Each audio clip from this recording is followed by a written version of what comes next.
নমস্কার বন্ধুরা, দেবযানী রান্নাঘরে তোমাদের সকলকে স্বাগত জানাই। আজকে আমি অন্যরকম একটা কেক বানাবো। কি সুন্দর কালার আসছে দেখতে পাচ্ছ তোমরা, আর উপরে চকলেটি। তো চকলেটি কেকটা কীভাবে বানালাম সেটা অন্য রকমের করবো। মানে এখানে বাটার নিয়ে নিয়েছি, বাটারটা আমি একটু মেল্ট করে নিব, ঠান্ডা করে নিব। আর এখানে চিনি নিয়েছি কড়াইতে, চিনিটা আমি ক্যারামেল করে নিব। দেখো কি সুন্দর একটা কালার এসছে দেখতে পাচ্ছ। এই পর্যায়ে আমি দিয়ে দিব অল্প অল্প করে। দেখো এইভাবে কালারটা এসছে। এরপরে আর তোমরা ভাবছো যে কেক বানাবে, এখানে ক্যারামেলের কি কাজ, তো একদম স্কিপ করবে না, স্কিপ করলে কিছুই বুঝতে পারবে না।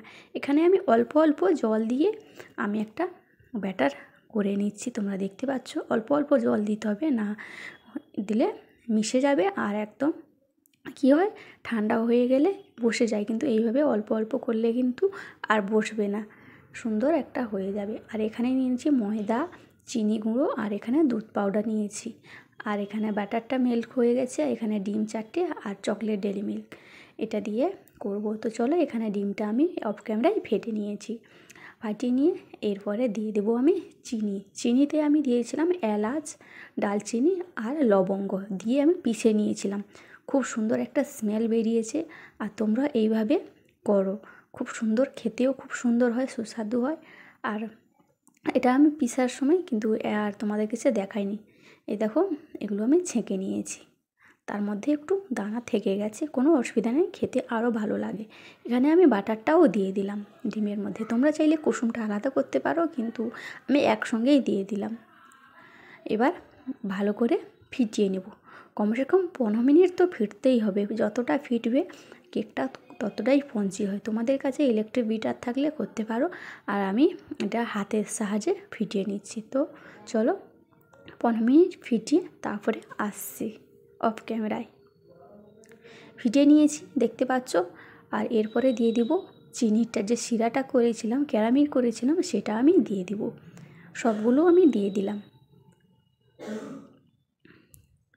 সবগুলো দিয়ে আমি আরও কিছুক্ষণ ফিটিয়ে নেব ভালো করে।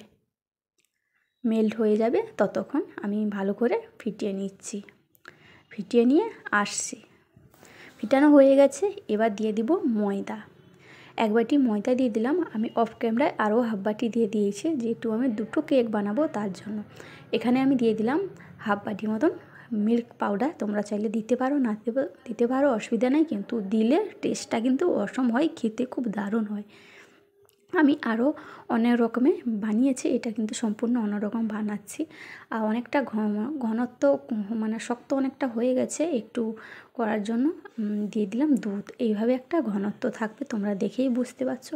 বেশি পাতলা করলে কিন্তু কেকটা ফুলে যাবে, কিন্তু হবে পরে কিন্তু চুপসে যায়। আর এখানে বেকিং পাউডার, বেকিং সোডা দিয়ে দিলাম, আর ভ্যানিলা এসেন্স দিয়ে দিলাম।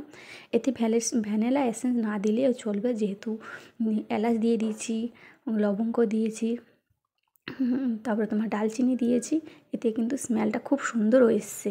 তারপরে দিয়ে দিলাম এখানে কাজু, কিশমিশ। তোমরা চাইলে আরও অন্য কিছু দিতে পারো, টুটি ফুটিও দিতে পারো। যেহেতু আমাদের বাচ্চারা টুটি ফুটি খেতে পছন্দ করে না, তার জন্য আমি স্কিপ করলাম।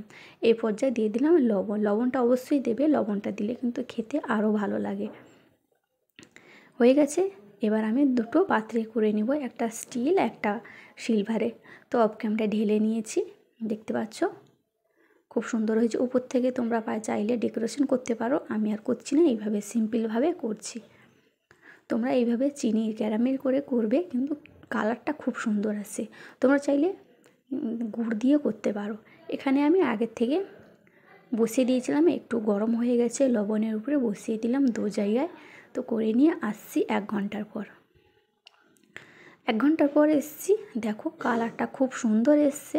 চিনি ক্যারামেল দেওয়ার ফলে কিন্তু কালারটা খুব সুন্দর এসছে। দেখলাম একদম জোরে নেই। তো হয়ে গেছে কেকটা, এবার নামিয়ে নেব।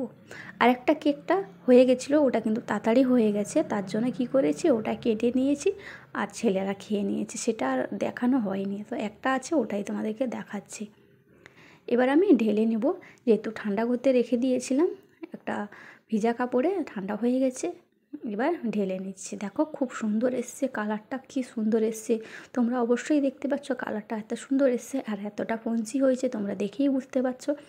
আর আমি কিন্তু খাওয়ার সোডা, বেকিং পাউডার বেশি দিইনি, অল্প পরিমাণে দিয়েছি, তোমাদের সামনেই দিয়েছি, দেখেই বুঝতে পেরেছো।